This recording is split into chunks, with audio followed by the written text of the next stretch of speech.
नमस्कार, news India देख रहे हैं आप। मैं हूं आपके साथ पूजा मोहन पांडे। बुलेटिन की शुरुआत करेंगे दौसा का रुख करते हुए, जहां पर सचिन पायलट मौजूद हैं और अपने पिता की पुण्यतिथि पर कार्यक्रम में संबोधित कर रहे हैं।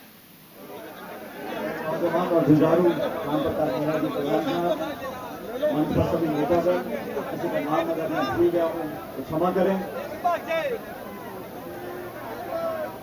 आज से 23 साल पहले स्वर्गीय पायलट साहब का इसी धरती में, इसी रोड पर जब एक्सीडेंट हुआ और हमारे बीच में वो नहीं रहे, श्रद्धांजलि सभा में मैं प्रार्थना सुन रहा था तो मेरे मन में बहुत से विचार आ रहे थे। वो दृश्य मुझे याद आ रहा था आज से 23 साल पहले का। मैं 22 साल का था। बदतमीजी मत करो, बोल दो। और उनके जाने से हम तो मीडिया से जो कमी क्षेत्र को हम सबको, परिवार को हुई, उसकी भरपाई शायद कभी नहीं हो सकती। लेकिन मुझे इस बात का संतोष है, इस बात का संतोष है कि इस क्षेत्र की जनता ने, आप सब लोगों ने मुझको, मेरे परिवार को, देखो आवाज नहीं आ रही, वो मालूम नहीं कभी एहसास नहीं होने दिया कि स्वर्गीय पायलट साहब हमारे साथ नहीं है। 23 साल का समय बहुत लंबा समय होता है और इन 23 सालों में बहुत कुछ हम लोगों ने देखा, बहुत सारे अनुभव हमारे रहे। लेकिन एक बात जो मैंने 23 साल पहले खुद को कही थी, अपने आप को कही थी, उस बात पर मैं पहले भी अमन था और आज भी अमन था। राजेश पायलट जी ने अपने जीवन में फौज की नौकरी करी, लड़ाकू विमान चलाए, पाकिस्तान के दांत खट्टे किए और राजनीति में भी अपनी बात को मुस्तैदी से, मजबूती से हमेशा रखा। इसलिए चाहे वो पद पे रहे हो ना रहे हो, लेकिन उनकी बात को सुनने वाले इस देश के करोड़ों लोग थे। उस प्रकार की जो राजनीति थी, उस प्रकार की राजनीति आज इस देश की जरूरत है। बेबाकी से बोलना, सच्चाई ईमानदारी का समर्थन करना, विपरीत परिस्थितियों में भी, सबको डिस्टर्ब कर रहा है। समझौता ना करना, ये स्वर्गीय पायलट साहब ने हमको सिखाया। गरीब घर में पैदा होकर मैं तो बड़ा सौभाग्यशाली था। जब मेरा जन्म हुआ, पायलट साहब एयरफोर्स के अधिकारी थे, अच्छी तनख्वाह थी, हमारा पालन पोषण बहुत अच्छा हुआ। लेकिन जब वो छोटे थे, 8-9 साल की उम्र में उनके पिताजी का स्वर्गवास हुआ। 3 बहनें थी। गांव में कैसे कैसे इकट्ठा कर पढ़ाई के पैसे, घर वालों को पालन पोषण के पैसे, बहनों की शादी के पैसे, तो चला गया ना यार। उन तमाम कठिन परिस्थितियों से निकलकर उस तप में तपने के बाद उन्होंने जीवन में, फौज में नौकरी करने के बाद राजनीति को चुना। उनका उद्देश्य सिर्फ इतना था कि वो अपने जीवन में मेहनत कर अपने पैर पे खड़े होकर कुछ बन सके। उनका सपना ये था कि इस देश का जो नौजवान है, इस देश के गांव में जो लोग रहते हैं, जो किसानी करते हैं, उन गरीब परिवारों को संभालने के लिए, उनके जीवन में उम्मीद पैदा करने के लिए, उनके रास्ते आसान बनाने के लिए यार, माइक में आवाज नहीं आ रही, क्या कर दिया? 19-20 साल के राजनीतिक जीवन में उन्होंने बहुत उतार चढ़ाव देखे और राजनीति में उतार चढ़ाव आते हैं, माइक लगा देते ना आप। लेकिन अपने स्वाभिमान से, नहीं आ रही ना आवाज, अपने आदर्शों से, दूर चलेगा एकदम माइक के पास, अपनी सोच से उन्होंने कभी समझौता नहीं किया।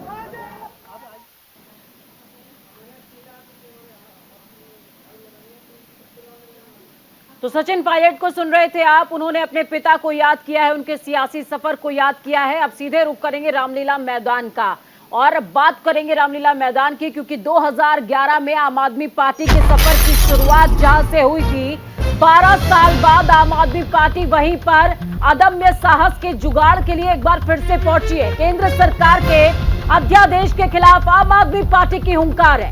रामलीला मैदान में आम आदमी पार्टी की महारैली, थोड़ी देर में आप तमाम शक्ति प्रदर्शन देख पाएंगे। रामलीला मैदान पहुंचेंगे सीएम केजरीवाल, सीएम भगवंत मान पंजाब के वहां पर मौजूद होंगे। रैली को लेकर सुरक्षा व्यवस्था चाक चौबंद।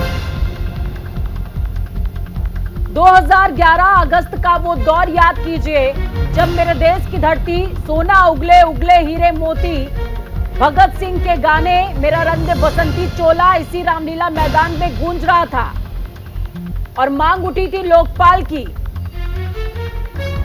अन्ना हजारे को याद कीजिए, चेहरे बदल गए हैं लेकिन मुसीबत की स्थिति आम आदमी पार्टी के सामने ठीक वैसी ही है।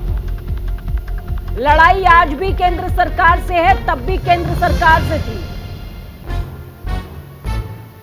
12 साल के बाद दावा कि इस मैदान में जहां 2011 में लोग समा नहीं रहे थे, वहां कम से कम 1 लाख लोगों को तो जुटा ही लेंगे केजरीवाल। फिलहाल जो उनके विश्वसनीय दिग्गज हैं जेल में बंद, असहाय, लेकिन उसके बावजूद केजरीवाल को विश्वास कि दिल्ली की जनता का साथ उनको मिल जाएगा, क्योंकि मजबूत कंधे के तौर पर जिस तरीके से आतिशी उभरी हैं, उन्होंने अभी हाल ही में आह्वान किया ये लड़ाई आपकी लड़ाई है, दिल्ली की जनता की लड़ाई है।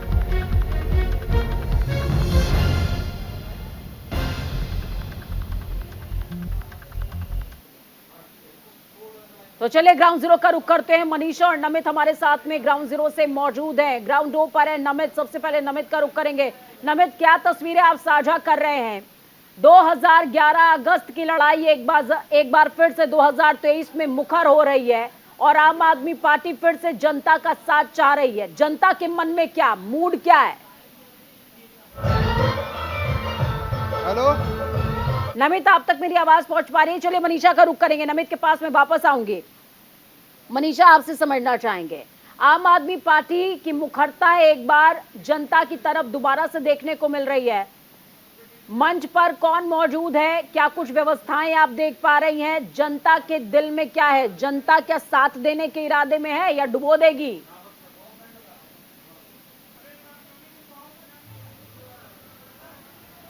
पूजा, इस वक्त मैं रामलीला मैदान के बाहर हूं। मैं जब अंदर थी तो मैंने देखा था संजय सिंह, सौरभ भारद्वाज, तमाम विधायक, नेता, मंत्री जो है मंच पर पहुंच चुके थे।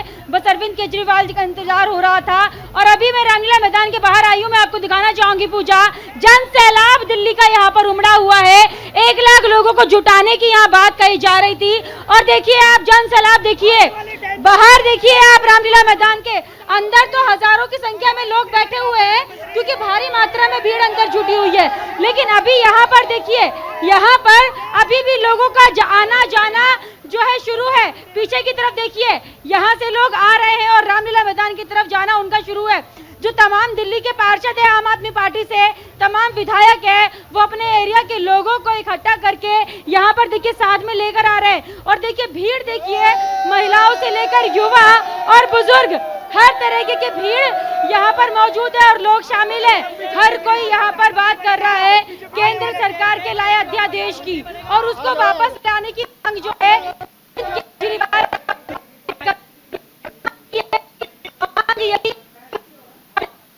वो असंवैधानिक है। क्योंकि सोमनाथ भारती से भी मैंने बात की है, डिप्टी मेयर शोएब इकबाल से भी मैंने बात की और साथ ही मैंने स्पीकर से भी बात की है विधानसभा के। उन सबका यही कहना है कि ये जो अध्यादेश केंद्र के द्वारा लाया गया वो असंवैधानिक है और गैर कानूनी है। हम उसको नहीं मानते हैं और हम उसको वापस लेने के लिए केंद्र से अपील करते हैं। और ये जो हमारा जन सैलाब है, जो हम यहाँ पर रामलीला मैदान में जुटे हैं और ये जो भव्य रैली का आयोजन यहाँ पर आम आदमी पार्टी के द्वारा किया है, ये उसी अध्यादेश के खिलाफ किया गया है।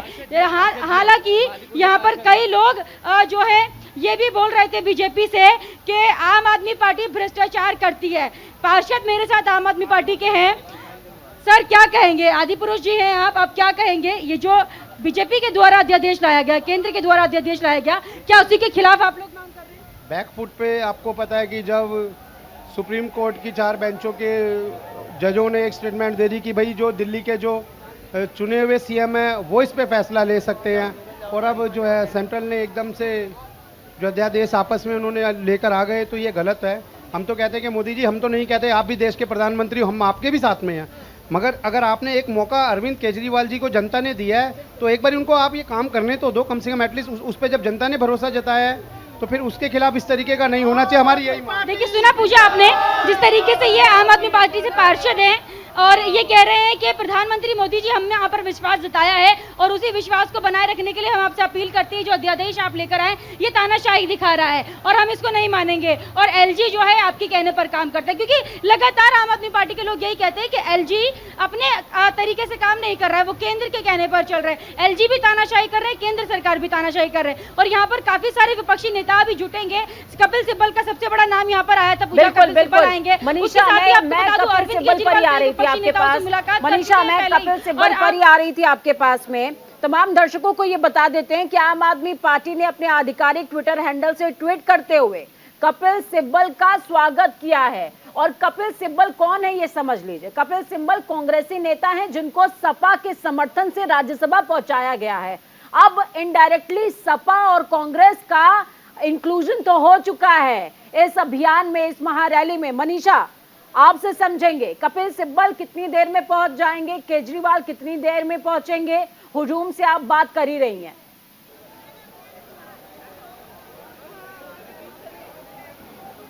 बिल्कुल पूजा, देखिए अरविंद केजरीवाल 12 बजे तक यहाँ पर पहुंचने का टाइम था उनका, तो बस थोड़ी साथ के लिए आम आदमी पार्टी की तरफ से ऑफिशियल ट्विटर हैंडल से ट्वीट किया गया था कि कपिल सिब्बल यहाँ पर जो है समर्थन करने के लिए आएंगे। और उसी के साथ मैं आपको बता दूं 2024 की भी तैयारी है, क्योंकि हालांकि ये रैली का जो स्लोगन है वो यही है कि अध्यादेश वापस लो।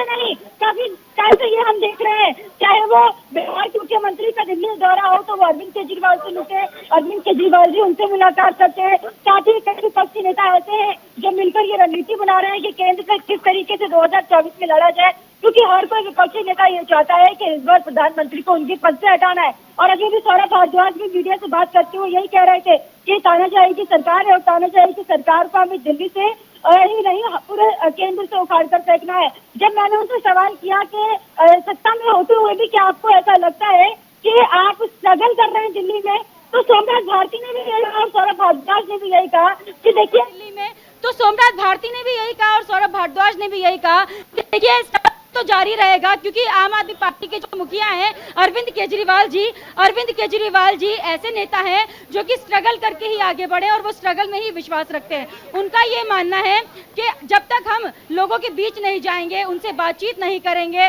और लोगों के बीच जन सुविधाएं नहीं पहुंचाएंगे, तब तक हम एक बड़े नेता नहीं बन सकते, एक बड़ी पार्टी नहीं उभर के आ सकती है। इसलिए स्ट्रगल करना हमारा काम है और हम वो करते रहेंगे, चाहे बीजेपी कितने भी आरोप उन पर लगाती रहे। और इन्विटेशन स्वीकार किया। मैं पूरे मान और सम्मान के साथ कपिल सिब्बल साहब को इनवाइट करना चाहता हूं। अरविंद जी अभी लास्ट में बोलेंगे, तो आप सब लोग ध्यान से सुने। मेरे भाई और दिल्ली के मुख्यमंत्री अरविंद केजरीवाल जी, पंजाब के मुख्यमंत्री भगवंत सिंह मान जी, मंच पे बैठे हुए दिल्ली सरकार के मंत्री, मंच पे बैठे हुए आम आदमी पार्टी के वरिष्ठ नेतागण, भाइयों और बहनों, मुझे याद है 2014 से पहले जब हम यूपीए सरकार में थे, उस समय अरविंद केजरीवाल जी हमारी मुखालफत करते थे और हमें लगता था कि गोदी मीडिया उनके साथ है। लेकिन समय बदल गया, सरकारें बदल गई, प्रधानमंत्री बदल गए और गोदी मीडिया भी शिफ्ट कर गया। अब गोदी मीडिया सरासर मोदी जी के साथ है। कई और चीजें भी बदल गई। उन्होंने कहा था कि आपने कांग्रेस को 60 साल दिए, केवल हमें 60 महीने दो कि हम हिंदुस्तान की कायाकल्प बदल देंगे, हिंदुस्तान को बदल देंगे, हिंदुस्तान को इतना प्रगतिशील बना देंगे, इतना प्रगतिशील बना देंगे कि विश्व देखता रह जाएगा। 60 महीने नहीं, उनको लगभग 120 महीने मिले और इन्होंने हिंदुस्तान का नक्शा बदल दिया। इनको केवल मीडिया ने, उन्होंने केवल मीडिया को गोदी मीडिया नहीं बनाया, सब संस्थाओं को गोदी बना दिया। चाहे वो इलेक्शन कमीशन हो, चाहे वो ईडी हो, चाहे वो सीबीआई हो, चाहे कोई भी संस्था हो, जुडिशरी के अलावा इन्होंने सबको अपनी गोदी में बैठा दिया। उसका नतीजा यह क्या हुआ कि लोकतंत्र खतरे में है, भाईचारा खतरे में है और जो इनकी मन मर्जी होती है वो ये करते हैं। आज मैं आपके सामने एक निर्दलीय सांसद के रूप में खड़ा हूं और मैं सोचता हूं और जानता हूं कि वक्त आ गया है कि सभी विपक्षी दलों को एकजुट होकर मोदी जी का सामना करना होगा। जिस तरह से मोदी जी शासन चला रहे हैं, मुझे नहीं लगता कि कोई भी सरकार बच पाएगी। आपको याद होगा कि हमेशा मोदी जी मंच पे कहते हैं कि मुझे एक डबल इंजन सरकार चाहिए।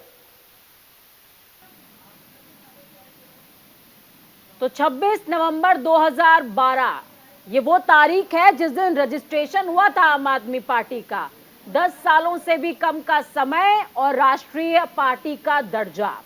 पूरे देश के अंदर 161 विधायक है आम आदमी पार्टी के बाद, लेकिन आज भी वो रामलीला मैदान में प्रदर्शन करने को मजबूर है।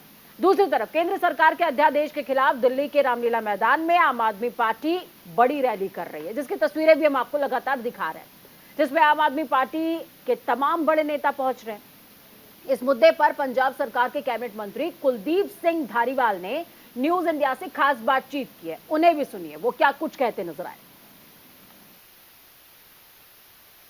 दिल्ली के रामलीला मैदान में केंद्र सरकार के अध्यादेश के खिलाफ एक बड़ी रैली आम आदमी पार्टी ने बुलाई है। पंजाब सरकार के कैबिनेट मंत्री धारीवाल जी हमारे साथ हैं। धारीवाल जी, किस तरीके से देखते हैं, बड़ी रैली आपने मिलाई है? सर, आज की रैली जो है, जो 26 तारीख को, 26 अगले साल 26 को बीजेपी का जो सूरज डूब रहा है उसकी शुरुआत है। हाँ, सूरज डूब जाएगा। बीजेपी बहुत बुरी तरह हारेगी क्योंकि उन्होंने अपने विरोधी सरकारों को बहुत तंग परेशान किया, काम रोका हुआ है, कई स्टेटों का काम नहीं हो रहा अपने गवर्नर के राही। सो जो उनकी डिक्टेटरशिप है, तानाशाही है, उनको आज की रैली का एक करारा जवाब है और हम बड़ी लंबी लड़ाई लड़ेंगे केजरीवाल जी के अगुवाई में। अच्छा धारीवाल जी, सुप्रीम कोर्ट ने तो फैसला आपके हक में दिया था दिल्ली सरकार के, लेकिन केंद्र सरकार ने उस आदेश को पलट दिया अध्यादेश लाकर। राज्यसभा में इस बिल को रोकने के लिए अरविंद केजरीवाल विपक्ष के बड़े नेताओं से मिल रहे हैं। क्या जनता का समर्थन मिल पाएगा? नहीं ना, मिल पाएगा, क्यों नहीं मिलेगा। देखो कितनी जनता है देश में, पूरे देश में जनता का समर्थन मिल जाएगा, कोई बात नहीं। अच्छा, पंजाब के जो जनता है उनको भी ये पता है कि ये अध्यादेश लाया गया है रोकने के लिए सुप्रीम कोर्ट के आदेश? बिल्कुल, सभी को पता है, सारे देश को पता है, पंजाब को पता है। और हम लोग चाहते हैं कि ये बंद होना चाहिए। जो लोगों की चुनी सरकार है, दिल्ली के लोगों ने अरविंद केजरीवाल जी को मुख्यमंत्री बनाया है, दिल्ली के लोगों ने गवर्नर नहीं चुना जो हर काम गवर्नर के राही रोकते हैं। तो कहाँ गया वोट की क्या कीमत हुई? लोगों ने वोट क्यों पाई? ये गवर्नर ने काम करना है तो वोटों पाने का क्या फायदा? कैमरा पर्सन भूषण के साथ नमित त्यागी, न्यूज़ इंडिया, दिल्ली। जिस राज्यसभा का जिक्र हो रहा है वहां पर आम आदमी पार्टी का एग्जैक्टली संख्या बल क्या है वो तो समझ लीजिए। 10 सांसद हैं उनके पास और जुगत जुगाड़ में लगे हुए हैं कि किसी तरीके से समर्थन मिल जाए और राज्यसभा के अंदर इस बिल को आईना दिखा दिया जाए। केंद्र सरकार को आईना दिखा दिया जाए। खबरों में आगे बढ़ते हैं। यूपी के गोंडा से बड़ी खबर, यूपी के गोंडा से बड़ी खबर आपको बताएंगे। बांध दिए गए थे, उसके बावजूद इन्होंने शिक्षा में, स्वास्थ्य में, बिजली में, पानी में इतना काम करके दिखा दिया। अगर ये हाथ खुले होते तो क्या होता? ये हाथ खुला सिर्फ 8 दिन रहा। मोदी सरकार ने निर्लज्जता के रूप में ऐसा कार्य कर दिया। 8 दिन के बाद ऑर्डिनेंस ले आई। मतलब कह सकते हैं कि ये इनका डर दिखाता है। ये केजरीवाल इनके सपने में भी आते हैं कि केजरीवाल को ताकत ना मिल जाए, केजरीवाल को खुला छूट ना मिल जाए काम करने के लिए, नहीं तो इनकी सारी बत्ती गुल हो जाती है। इसी कारण से इन्होंने ऑर्डिनेंस लेके आए। जिस दिन ऑर्डिनेंस लेके आए पूरा भारत जान गया कि मोदी कितने डरे हुए हैं केजरीवाल से। केजरीवाल इनके सपने में आते हैं।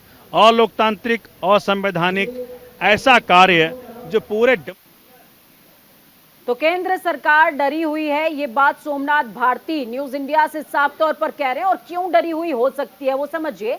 10 साल से भी कम का अंतर और राष्ट्रीय पार्टी का दर्जा। राष्ट्रीय पार्टी का दर्जा क्यों? दिल्ली के अंदर 62 विधायक, पंजाब में 92। गोंडा का रुख करेंगे। गोंडा से बड़ी खबर सामने आ रही है। यूपी के गोंडा में सांसद ब्रजभूषण शरण सिंह की जनसभा। यौन उत्पीड़न के आरोपों के बीच बड़ी जनसभा कर रहे हैं। बीजेपी सरकार के 9 साल पूरे होने पर जनसभा कर रहे हैं ब्रजभूषण।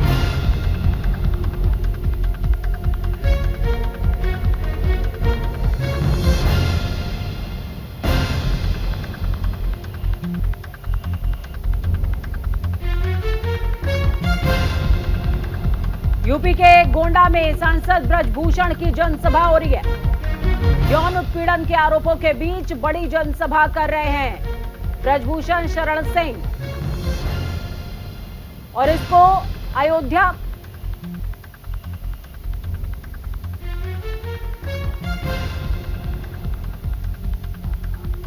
और इस रैली को अयोध्या की उस रैली से जोड़कर देखा जा रहा है जो हो नहीं पाई थी। ग्राउंड जीरो का रुख करेंगे। हमारे साथ राजधानी लखनऊ से नीरज मिश्रा जुड़ गए। नीरज, क्या कुछ अपडेट है? तमाम आरोपों प्रत्यारोपों और आरोप प्रत्यारोप के बीच ब्रजभूषण शरण सिंह गोंडा में एक जन रैली कर रहे हैं, शक्ति प्रदर्शन कर रहे हैं। रैली तो बहाना है, शक्ति दिखाना है। जी बिल्कुल, देखिए ब्रजभूषण शरण सिंह की आज ये रैली तो एक बहाना है और ये शक्ति प्रदर्शन दिखाना है। यही इस रैली का अगर कहा जाए जो बैक में है, जो चर्चा है वो यही है। ब्रजभूषण शरण सिंह की करनैलगंज में ये रैली है। आज अपने पैतृक आवास से वो बिल्कुल निकलते हैं और लोगों से मिलते हुए और तमाम भीड़ के बीच जो रैली स्थल है वहाँ पहुँचते हैं। ब्रजभूषण शरण सिंह इस समय यौन उत्पीड़न के आरोपों से भी घिरे हुए हैं और उसके बाद वो दिखाना चाहते हैं कि उनके साथ कितनी संख्या बल है, कितने लोग हैं, कितने लोग उनको सुनने वाले हैं। तो कहा जाए कि जो 5 तारीख की उनकी 5 जून को जो रैली थी अयोध्या में, उससे भी बड़ी रैली करने का आज दावा है। और वहां पर जिस तरह की भीड़ देखने को मिल रही है, जिस तरह से लोग हैं, ये कहा जा सकता है कि ब्रजभूषण सिंह की ये रैली फिलहाल अभी काफ़ी वो सफल मानी जा रही है। और दूसरी तरफ वो जिस तरह से आरोपों से घिरे हैं, तमाम आरोप उनके ऊपर लगातार चल रहे हैं, तो उन आरोपों का जवाब भी वो इस रैली में जरूर देंगे। हालांकि ये रैली सरकार के 9 वर्ष पूरा होने पर है, लेकिन उसके पीछे कहीं ना कहीं ब्रजभूषण अपनी ताकत आज दिखा देंगे। बहुत शुक्रिया नीरज हमारे साथ जुड़ने के लिए, अहम जानकारी साझा करने के लिए। तो कहीं पर निगाहें, कहीं पर निशाना और दुनिया को बताना है कि तमाम आरोपों की आप बात तो कर रहे हैं, लेकिन हमारे साथ समर्थन भी देख लीजिए। वक्त छोटे से ब्रेक का, ब्रेक के उस पार न्यूज इंडिया का रुख कीजिए तमाम अपडेट्स के लिए, क्योंकि हम है राष्ट्र की आवाज।